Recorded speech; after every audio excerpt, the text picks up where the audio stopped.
Бул үч бүрчөктүн ичи жасалып аткан мындай айлампа жолдун ортолугу.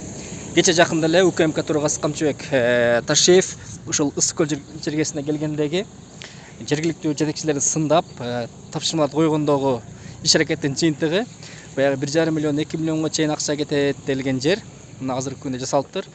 Расмий маалымат боюнча 48.852 сом акча кетиптир. Ушул көрктөндүрүү иштеринечи. Гүл отургузулган, арчылар тигилген. Учурда сугарып, тегерекчеттин сырдоо иштери жүрүп жатат. Ушу круговой сону кылып жасап, гүлдөрдү эгип, 1-5-10 даракты эгип, сону кылып, красивый кылып жасап койгон канча кетет?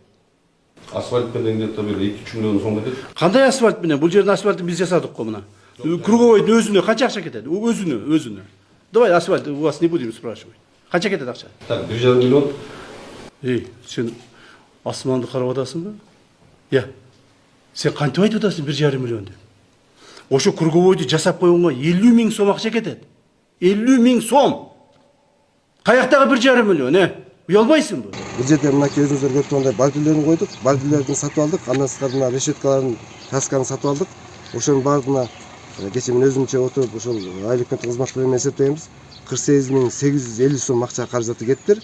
Андан сырткары мынакей кара топурак, мына гүлдөр, жашылдандыруулар бул айлык өкмөттүн өзүнүн базасындагы жанагы